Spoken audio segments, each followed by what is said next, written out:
Hi dear students, welcome back to Jauhari Pathshala. This is Amit sir. चलिए, मैंने सोचा क्यों ना आज मैं इलेक्ट्रोमैग्नेटिक इंडक्शन को ब्रेकअप करके वीडियोस बनाए जाएं। मतलब पहले मैग्नेटिक फ्लक्स का, फिर फेराडेज लॉस का, लेंज लॉ का, एंड फिर म्यूचुअल एंड सेल्फ इंडक्टेंस के लिए इन सबको अलग अलग शॉर्ट्स में डिवाइड किया जाए, जिससे कि आपकी अंडरस्टैंडिंग भी बढ़ेगी। ये वीडियो में मैं मैग्नेटिक फ्लक्स डिस्कस करूंगा। इसी सीरीज में मैं ये चारों वीडियो डालूंगा, जिसमें आज मैग्नेटिक फ्लक्स का पहला वीडियो हो जाएगा, दूसरा वीडियो फैराडेज लॉ और उससे रिलेटेड सारी चीज़ें, उसके बाद लेंज लॉ, उससे रिलेटेड काफ़ी एग्जांपल्स करेंगे, और फिर हम आएंगे inductor, self inductance and mutual inductance पे। तो वीडियो के अंत तक बने रहिए। एंड आर रिक्वेस्ट, जिन्होंने भी अभी तक चैनल को सब्सक्राइब नहीं किया है वो प्लीज़ चैनल को सब्सक्राइब करें और बेल आइकन ज़रूर दबाएं। आपके सब्सक्रिप्शन से सबसे बड़ी मोटिवेशन हमें मिलती है वीडियो बनाने के लिए, क्योंकि वीडियो बनाने में काफ़ी मेहनत लगती है और टाइम भी निकालना पड़ता है, क्योंकि मैं फिज़िकल क्लासेस भी हैं काफ़ी बॉम्बे में। तो चलिए शुरू करते हैं आज का टॉपिक मैग्नेटिक फ्लक्स के साथ। सबसे इम्पॉर्टेंट चीज़ जो मुझे समझ में आती है कि साइंस में हर एक चीज़ का एक कोई ना कोई मकसद होता है, तभी वो आपको चैप्टर में इंक्लूड की जाती है, क्योंकि वैसे ही बहुत कुछ होता है। तो मैग्नेटिक फ्लक्स की ऐसी क्या इंपॉर्टेंस थी, तो ये तो हम समझ चुके हैं। जिस तरह से हमने इलेक्ट्रिक लाइंस ऑफ फोर्स का कॉन्सेप्ट पढ़ा कि it is always away from positive towards the negative, किसी भी इलेक्ट्रिक फील्ड को, एरिया को शो करने के लिए हमने ये कॉन्सेप्ट निकाला कि हम इस तरह से लाइंस ड्रॉ करेंगे जो डायरेक्शनल होंगी। तो यही कॉन्सेप्ट हमने मैग्नेटिक फील्ड में लेके आए कि कभी भी कोई मैग्नेट का पोल रखा होगा तो उस पोल से मैग्नेटिक फील्ड ऑफ लाइंस को हम शो करते हैं। अगर वो नॉर्थ पोल है तो away from north pole and towards the south pole, और मैग्नेट के अंदर ये साउथ से नॉर्थ की तरफ जाती है। That's why magnetic lines of force are close curve. चलिए, तो हम ये डिस्कस कर रहे थे कि आखिर मैग्नेटिक फ्लक्स की ऐसी क्या इंपॉर्टेंस आई हमारी लाइफ में। तो मैग्नेटिक फ्लक्स की जो सबसे बड़ी इंपॉर्टेंस है, वन ऑफ द बिगेस्ट, वो आती है फेराडेज के एक्सपेरिमेंट ने। फेराडे, जिन्होंने इलेक्ट्रोमैग्नेटिज्म पे काफ़ी एक्सपेरिमेंट किए, जिसमें से मैंने उसका एक अलग से वीडियो बनाऊंगा नेक्स्ट में, वो आपको पूरा शो करूंगा। एक छोटा सा टुकड़ा शेयर कर लेते हैं। उन्होंने एक बार मैग्नेट को कॉइल से और बार मैग्नेट के बीच में रिलेटिव मोशन करा के देखा। तो उन्होंने देखा यार ये इसमें कॉइल में ईएमएफ इंड्यूस्ड हो रहा है, अगर वो क्लोज्ड कॉइल है तो उसमें करंट भी प्रोड्यूस हो रही हैं। फिर उन्होंने सोचा कि ये रिलेटिव मोशन की वजह से हो रहा है। लेकिन नेक्स्ट टाइम उन्होंने दो कॉइल लिए और दोनों को स्टेशनरी रखा। एक कॉइल में करंट चेंज किया एंड ही सॉ दैट कि सेकंड कॉइल में जो गैल्वेनोमीटर है वो डिफ्लेक्ट हो रहा है। मतलब अगेन ईएमएफ इंड्यूस्ड हो रहा है और करंट प्रोड्यूस्ड हो रही है। यहां पर कोई रिलेटिव मोशन नहीं है। वहां से इंपॉर्टेंस निकल के आई, जो ऑब्जर्वेशन से कंक्लूड किया गया फेराडेज ने, कि this is the change of magnetic flux which is causing this EMF induction, और इंड्यूस्ड ऑफ ईएमएफ जो कॉज हो रहा है, it is due to change in magnetic flux. वहां से इसकी इंपॉर्टेंस आती है। तो अब हम इसको पूरा अच्छी तरीके से समझेंगे कि what is magnetic flux. Class 12th board, JEE Main वाले, नीट वाले और एडवांस वाले, सब इस टॉपिक पे मैं सबके लिए शेयर करूंगा। सारे टॉपिक मैं सभी के लिए शेयर करता हूं। आप अपने अपने हिसाब से इंफॉर्मेशन निकाल के उतना टुकड़ा वीडियो का देखा कीजिए, लेकिन मेरी राय यही है कि पूरा देखें, और फिर जिससे आपको, लेटर सपोज आपको सिर्फ 12th बोर्ड से लेना देना है, तो आप बाकी इंफॉर्मेशन को माइंड से स्किप कर दीजिए और उसी पे फोकस कीजिए। और वीडियो में मैं हमेशा कहता हूँ साथ में लिखते जाइएगा, तो आपको ज़्यादा अच्छे से समझ में आएगा। तो यहाँ से इंपॉर्टेंट समझ में आई मैग्नेटिक फ्लक्स की। तो मैग्नेटिक फ्लक्स को हमने सिंबल दिया फाई और नीचे लगा दिया बी, क्योंकि मैग्नेटिक इलेक्ट्रिक फ्लक्स का सिंबल भी फाई था, तो फाई बी लिखने से ये मैग्नेटिक फ्लक्स हो जाता है। अब मैग्नेटिक फ्लक्स होता क्या है, मैं इसको एक एग्जांपल से शो करता हूं। लेट अस सपोज मेरे पास एक बार मैग्नेट है, ये उसका नॉर्थ पोल है, ये उसका साउथ पोल है। अब बहुत सारी लाइंस ऑफ फोर्स क्रॉस करती हुई इससे अवे जा रही हैं। ये सारी मैग्नेटिक लाइंस ऑफ फोर्स मैं दिखा रहा हूं जो इससे अवे जा रही हैं। अब अगर मान लो यहां पर मैं कोई एक प्लेन शीट बना दूं, कोई भी मैं एक प्लेन शीट बना दूं, तो अब ये जो शीट है, इससे ये magnetic lines of force pass होती हुई जा रही हैं। यहीं पर कॉन्सेप्ट आता है मैग्नेटिक फ्लक्स का, कि the flux density, lines of force उस एरिया से जो जा रही हैं, दैट इज इंपॉर्टेंट। कि अगर बहुत डेंस लाइंस हैं, ये मतलब काफ़ी स्ट्रॉन्ग पोल है, तो इससे ज़्यादा फ्लक्स प्रोड्यूस्ड होगा यहाँ पर। तो यहाँ पर फ्लक्स की डेफिनेशन में ये बोला गया कि मान लीजिए ये इसका एरिया वेक्टर जो है, वो एरिया वेक्टर परपेंडिकुलर होता है, वो ये रहा, ये एरिया वेक्टर है, और इससे प्रोड्यूस की गई मैग्नेटिक फील्ड मान लो ये है बी, जो इस मैग्नेट ने प्रोड्यूस की, इसके बीच का एंगल हमने लिया थीटा। तो हम मैग्नेटिक फ्लक्स को डिफाइन करते हैं in mathematical form, the B dot A, dot product दो वेक्टर के बीच में होता है, और ये जो एरिया है ये होता है एरिया वेक्टर। तो बी डॉट ए मतलब इसको मैं अगर एक्सप्रेस करूं तो ये क्या हो जाएगा, B A cos theta. Theta is the angle between the magnetic field and the area vector of that magnetic field. तो वहां से इसकी मैथमेटिकल डेफिनेशन आपको मिल जाती है कि magnetic flux is equal to the dot product between the magnetic field intensity and the area vector. ठीक है, तो यहां से हमें मैग्नेटिक फ्लक्स का पता लग जाता है। अब इसकी एसआई यूनिट क्या होती है? अगर हम इसकी एसआई यूनिट की बात करें तो एसआई यूनिट होती है इसकी वेबर, और अगर आप दूसरे उसमें लिखना चाहें तो आप टेस्ला मीटर स्क्वायर भी लिख सकते हैं। Weber is a SI unit और टेस्ला मीटर स्क्वायर भी आप as a SI unit use कर सकते हैं। इसकी सीजीएस यूनिट क्या है? इसकी सीजीएस यूनिट होती है मैक्सवेल। मैक्सवेल काफ़ी फेमस फिजिसिस्ट थे उस टाइम पे, जिन्होंने काफ़ी सारे कंट्रीब्यूशन किए हैं फिजिक्स की फील्ड में। अब आते हैं, अगर एसआई यूनिट है और सीजीएस यूनिट है तो we should know the conversion factor, क्योंकि न्यूमेरिकल में हमें हो सकता है कन्वर्ट करना पड़े। तो अब हमें ये याद रखना है कि 1 वेबर जो होता है is equal to 10⁻⁸ maxwell. That 1 weber is equal to 10⁸ maxwell के इक्वल होता है। तो फिर इसका लगे हाथ इसका डायमेंशनल फॉर्मूला भी लिख देते हैं। तो डायमेंशनल फॉर्मूला क्या होता है? ml2t-2a-1।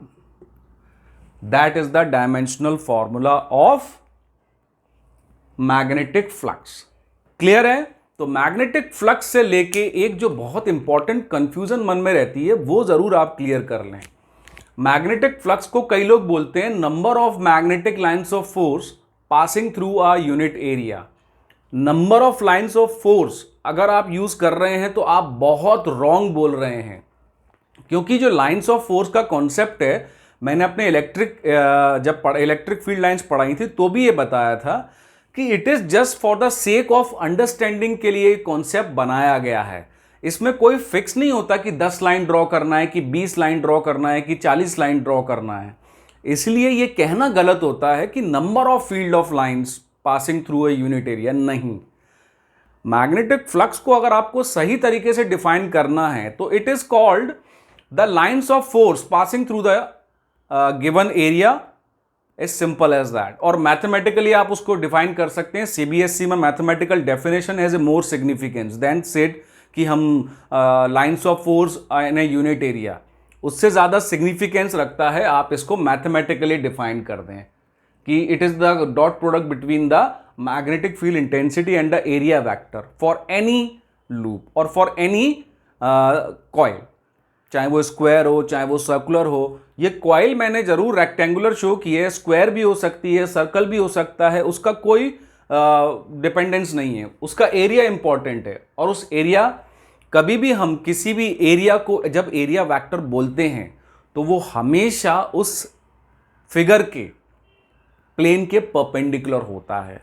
प्लेन के परपेंडिकुलर से मेरा मतलब है, मैं आपको दिखाता हूं। जैसे मान लो ये मैंने जो कॉइल बनाई है, अगर मैं ये कॉइल ले रहा हूं तो ये जो कॉइल लिया आप देखेंगे तो इसका जो एरिया वेक्टर होगा वो इस प्लेन के परपेंडिकुलर होगा जो इसके सेंटर से पास हो रहा है, जो मैं ये दिखा रहा हूं। देखिए घुमा के भी दिखाता हूं, इस तरफ से भी दिखाता हूं मैं आपको। सो this is the area vector जो हमेशा परपेंडिकुलर रहता है। अगर आप बात करते हैं कि सर फिर जो बी की डायरेक्शन है, मान लो बी किसी में ऐसा गया, ये तो ये जो एंगल बनेगा ना इनके बीच का, ये होता है थीटा। ये एरिया वेक्टर है ब्लैक वाला, और ये रेड वाला है मैग्नेटिक फील्ड इंटेंसिटी। तो एरिया और एरिया वेक्टर बोलने में फर्क इतना होता है कि एरिया वेक्टर में you have to take the area in the direction perpendicular to the plane of that figure, जो यहां पर मैं कर रहा हूं। क्लियर है? ये होता है magnetic flux, B dot A cos theta. अब मैग्नेटिक फ्लक्स से जुड़ी कुछ बातें जो यहां से हम इजीली डिराइव कर सकते हैं। वी नो दैट, इसको हम डाल देते हैं इंपॉर्टेंट पॉइंट्स के रूप में, कि कॉस थीटा जो होता है, अगर थीटा की जगह 90 डिग्री हो जाए तो कॉस 0 हो जाता है। ये फर्स्ट केस है। अगर angle between the area vector and magnetic field intensity is 90 degree, means if they are perpendicular, तो कॉस वाला कंपोनेंट तो 0 हो जाएगा। जब कॉस वाला कंपोनेंट 0 हो जाएगा तो 0 से आप किसी भी चीज को मल्टीप्लाई करो, वो पूरी चीज 0 हो जाएगी। तो इन दिस केस आपको जो मैग्नेटिक फ्लक्स मिलेगा वो 0 मिलेगा। अगर मैग्नेटिक फील्ड इंटेंसिटी और एरिया वेक्टर आपस में परपेंडिकुलर हैं, जो इस केस में हैं, तो आपको मैग्नेटिक फ्लक्स 0 मिलेगा। इसको प्रैक्टिकली समझने की कोशिश करते हैं। ये देखिए, बहुत सारी मैग्नेटिक लाइंस ऑफ फोर्स मैंने बना ली हैं। ये तीनों आप देख सकते हैं। अब ये मेरे पास जो है, ये है मेरा प्लेन एरिया जो मैंने रेक्टेंगल यहाँ बनाया हुआ है। ये मैग्नेटिक लाइंस ऑफ फोर्स हैं। अब इसका एरिया वेक्टर अगर इसके परपेंडिकुलर रखना है तो मैं कैसे रखूँगा कॉइल को? ऐसे। तो आप देख सकते हैं कॉइल में से मैग्नेटिक लाइंस ऑफ फोर्स एक भी पास नहीं हो रही है। कोई भी लाइंस ऑफ फोर्स पास नहीं हो रही है, क्योंकि इसका एरिया वेक्टर आपकी तरफ है। जहां मैं इस कैमरा से रिकॉर्ड कर रहा हूं उसकी तरफ है, जो मैंने आपको समझाया था, परपेंडिकुलर टू द रिमोट।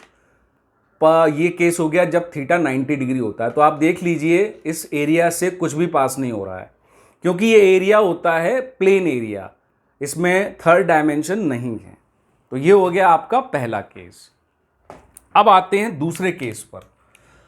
अगर मैं दूसरे केस में देखूं कि अगर मुझे थीटा 0 और 90 डिग्री के बीच में मिल जाए तो क्या होगा?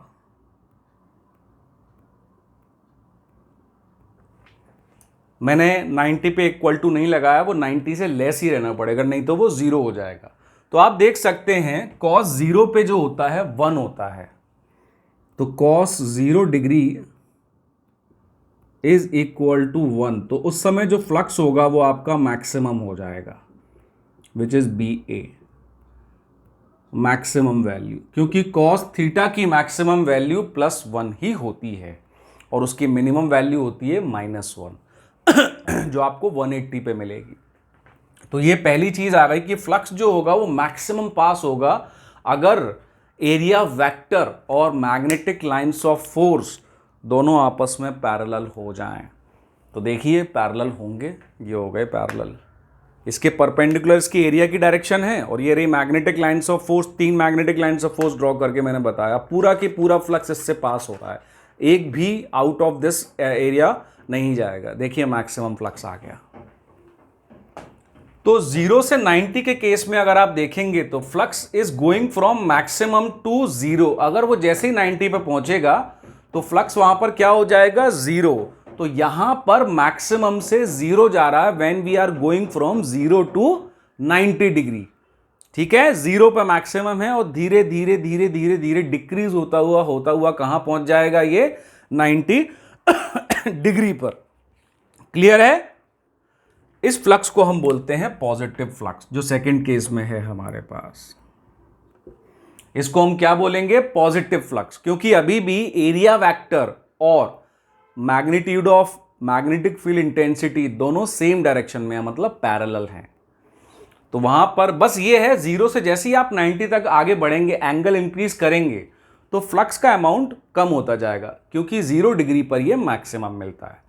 धीरे धीरे धीरे 90 तक आप पहुंचे तो 89.99 तक बिल्कुल 0 से ही लगभग 0 हुआ, 90 पे पहुंचते ही वो 0 हो गया, फ्लक्स पास ही नहीं होगा आपकी कॉइल से। तो इस केस में हम फ्लक्स को बोलते हैं पॉजिटिव फ्लक्स, क्योंकि दोनों एरिया वेक्टर और मैग्नेटिक फील्ड इंटेंसिटी आपस में पैरेलल हैं। फ्लक्स को पॉजिटिव बोलने का एक तो ये तरीका मैंने आपको बताया कि अगर एंगल 0 और 90 के बीच में हो। फ्लक्स को पॉजिटिव आप तब भी बोल सकते हैं, लेट अस एज्यूम ये कोई आर्बिट्ररी एरिया है, ये कोई आर्बिट्ररी एरिया है। अगर फ्लक्स लीव कर रहा है सरफेस को, अगर magnetic lines of force surface को छोड़ के जा रही हैं, तो ऐसे फ्लक्स को हम बोलते हैं पॉजिटिव फ्लक्स। तो पॉजिटिव फ्लक्स बोलने के लिए हमारे पास दो बातें हो गई। पहली बात, अगर एंगल जो है एरिया वेक्टर और magnitude of magnetic field intensity में अगर वो 0 से 90 के बीच हुआ तो भी फ्लक्स पॉजिटिव है। अगर नॉन मैथमेटिकली इस तरह से बोला जाता है तो हम ये बोल सकते हैं the flux leaving the surface, ऐसा फ्लक्स जो सरफेस को लीव करता है, that is considered as the positive flux. अब आते हैं इसके तीसरे केस पर। तीसरे केस में हम एंगल रखते हैं 90 डिग्री, जिसको हम इक्वल नहीं देंगे, and theta goes till less than equals to 180 degree, क्योंकि 90 पे ये 0 हो जाता है, इसलिए 90 को हमेशा हम या तो ग्रेटर देन या लेस देन रखते हैं, उसके इक्वल टू नहीं रखते हैं।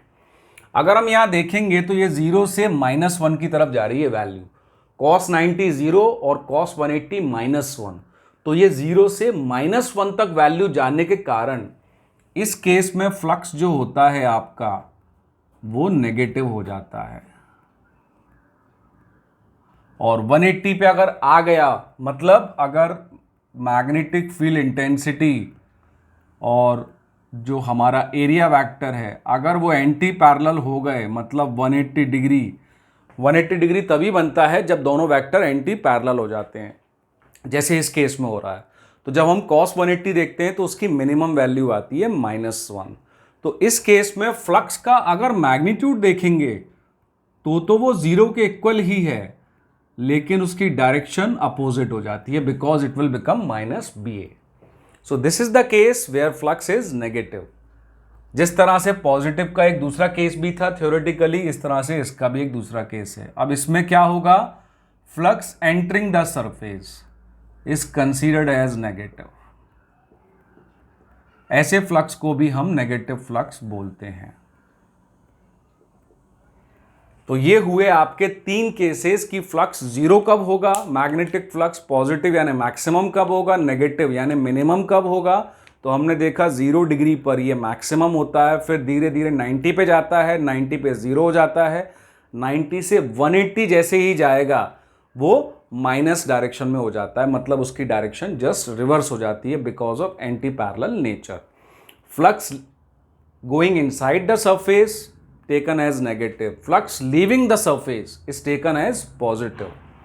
तो फ्लक्स के बारे में, मैग्नेटिक फ्लक्स के बारे में हमने उसकी डेफिनेशन, उसका फॉर्मूला, उसकी SI CGS unit, conversion factor, dimensional formula, ये सब किया। अब एक बहुत इंपॉर्टेंट चीज़ जो आप खुद ही शायद डाइव कर लेते कि फ्लक्स जो है वो डॉट प्रोडक्ट है, और डॉट प्रोडक्ट का जो भी आउटकम होता है वो एक स्केलर क्वांटिटी होता है। तो हमें हमेशा याद रखना है कि flux is a scalar quantity, कि फ्लक्स क्या होती है, एक स्केलर क्वांटिटी होती है, इसकी कोई डायरेक्शन नहीं होती है, इसके पास सिर्फ मैग्नीट्यूड होता है।